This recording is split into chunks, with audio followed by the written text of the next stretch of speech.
Only mode. Hello, my name is Kim Young. I'm the Patient Involvement Lead for the Pre-Registration Nursing Programme at Plymouth University and also the Adult Nursing Field Lead for February cohorts. This presentation will discuss recent initiatives and project work that has led to embedding wider patient engagement activities into the nursing programme.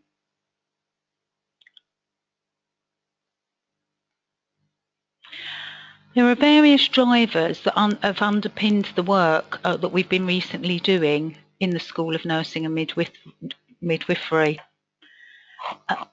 These relate to the Francis report in 2012, and one of the key themes which emerged at the time was the observation that patients, carers and families were not listened to both during and also after their care delivery.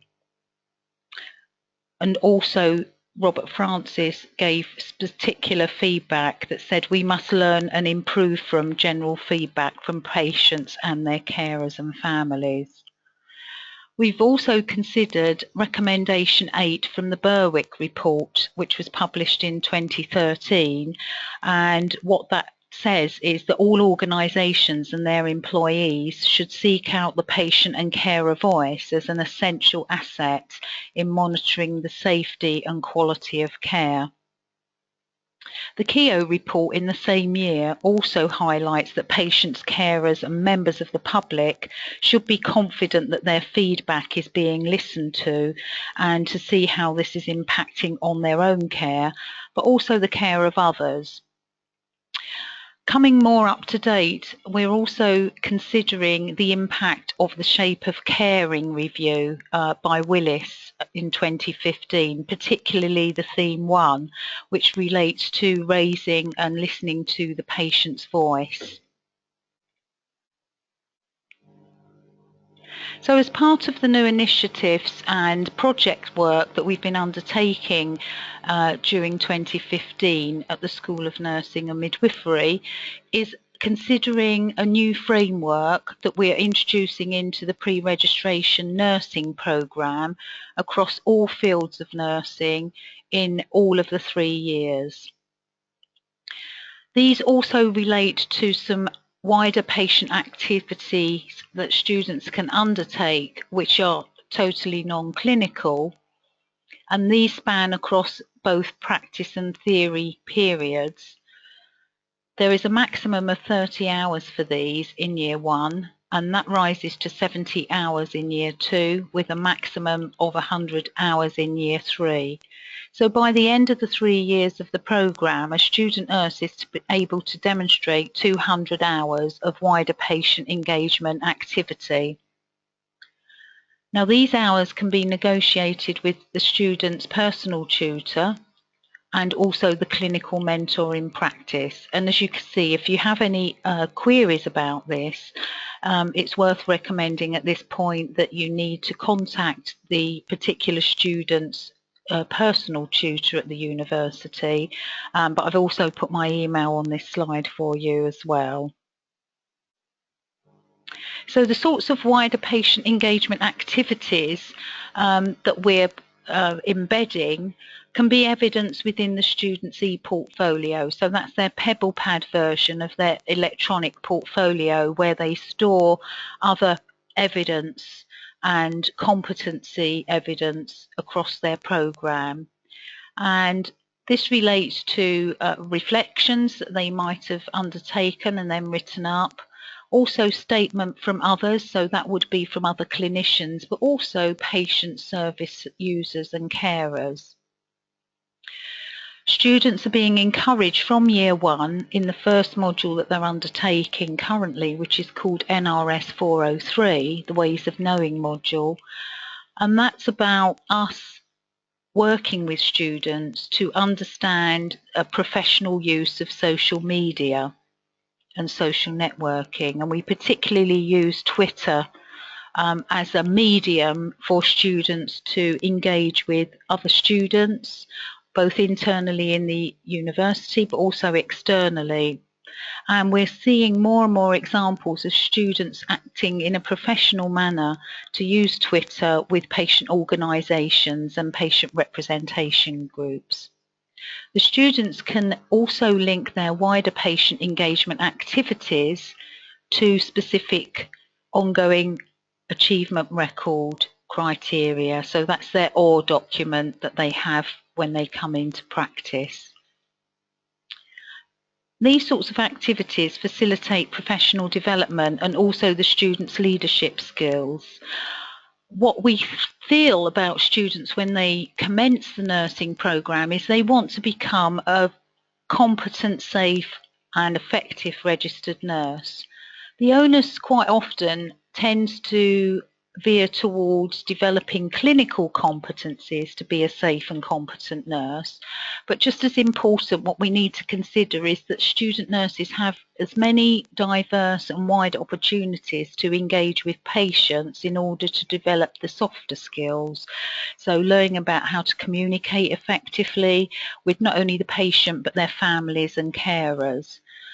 And also give them the opportunity to work in non-clinical ways so that they're learning from how patients are represented to have their voice heard, both individually but in small groups. So working alongside patients with patient representation groups and volunteering groups is an ideal opportunity for students to uptake during their programme.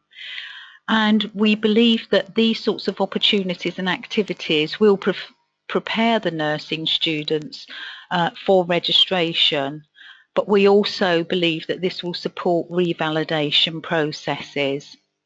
And the sorts of conversations we've had with external organisations is the interest that has been shown already in how we are embedding these wider patient activities into the programme in terms of revalidation. So what students are being asked to reflect on is their experiences of working with patients in wider ways other than in the clinical environment.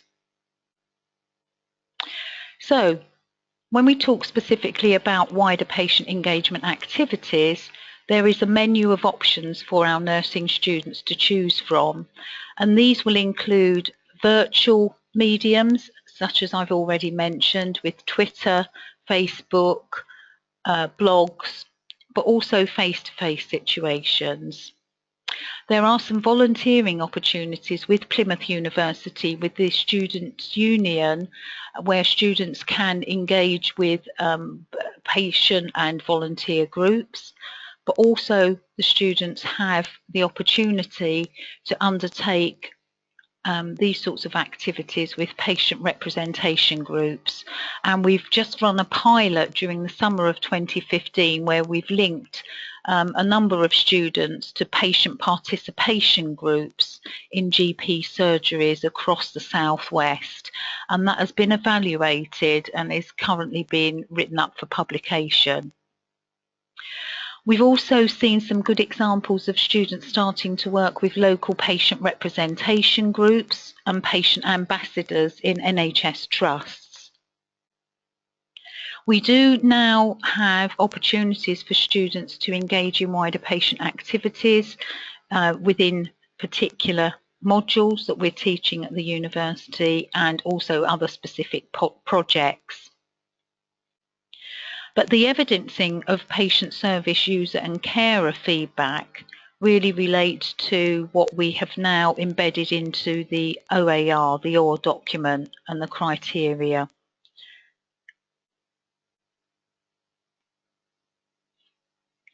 So we will see over the next couple of slides two-page document that has been inserted into the OAR, the OR document, which you will now see when students come out into clinical practice. So we do understand that in some clinical areas it may not be possible for students to gain feedback from patient service users or carers. So what we have recommended for students, and you will see about halfway down on this slide the requirement section. So for year one, they have to have written feedback from a patient service user or carer in at least one out of the two placements. In year 2, it's at least 2 out of the 3 placements, and year 3, at least 2 placements, one of which is the final sign-off placement.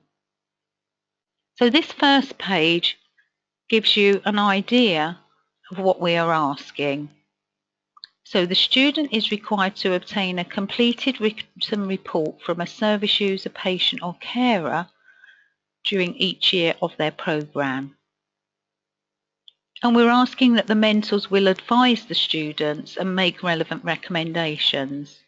You will see on the next paragraph the mentor guidance, where we ask the mentor to select and recommend an appropriate patient, service user or carer who would be able and willing to participate in providing the student with constructive written feedback under each of the following categories.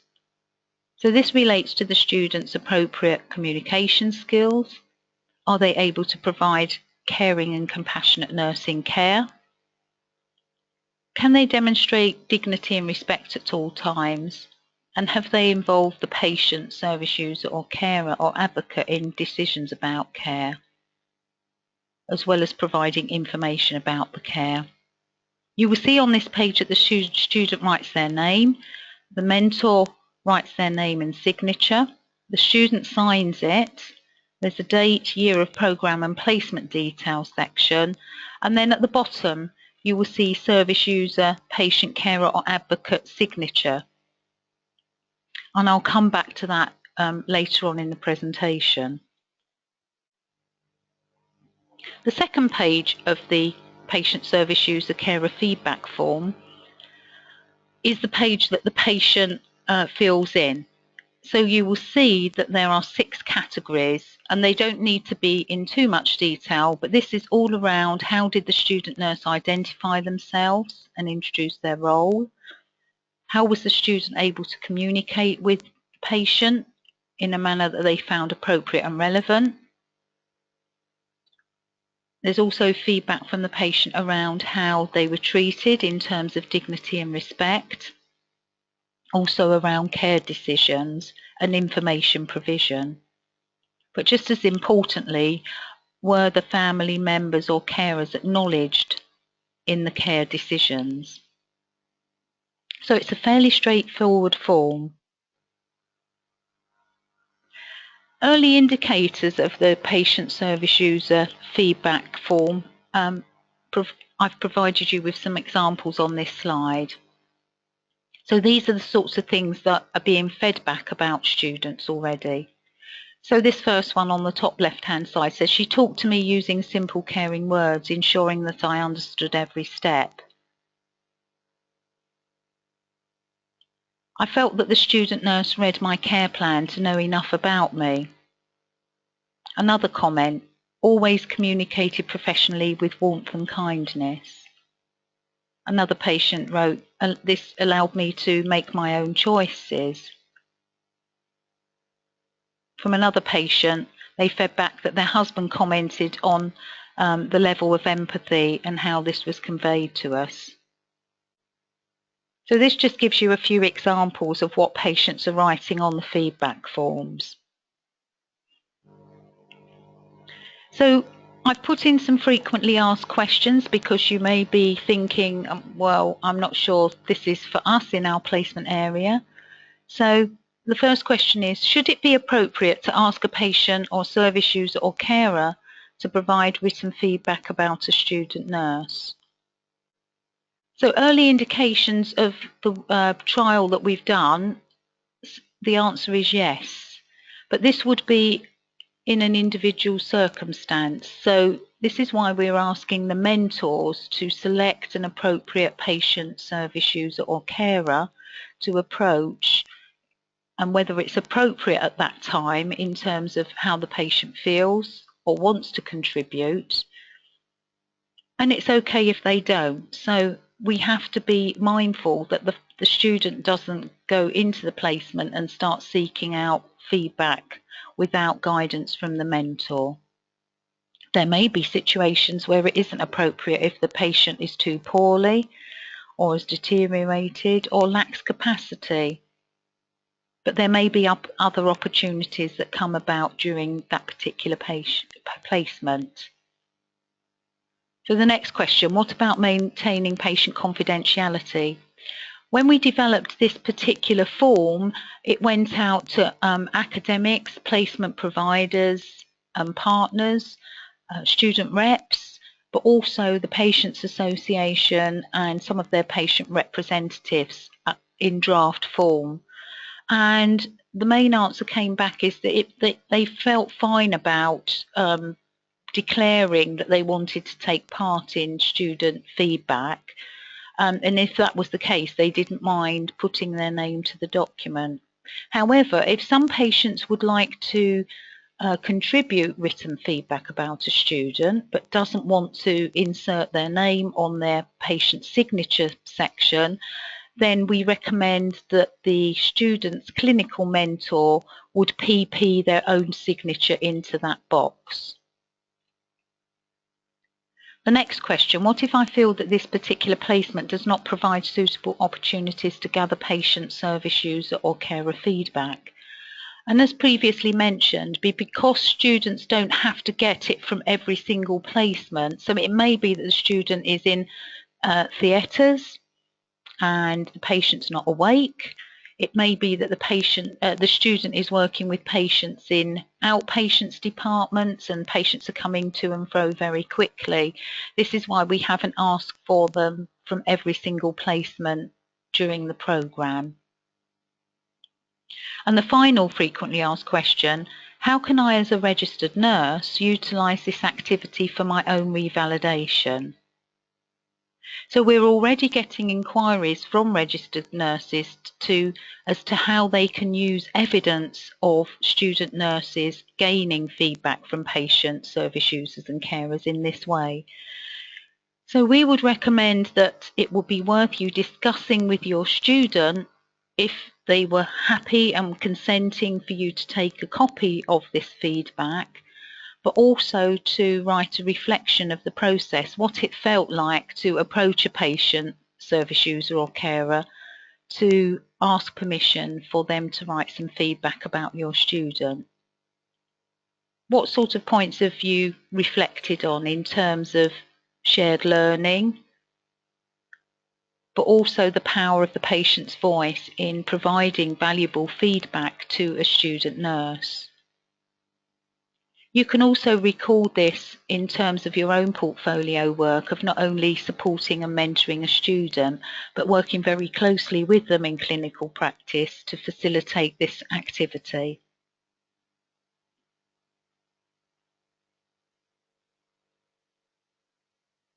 Thank you.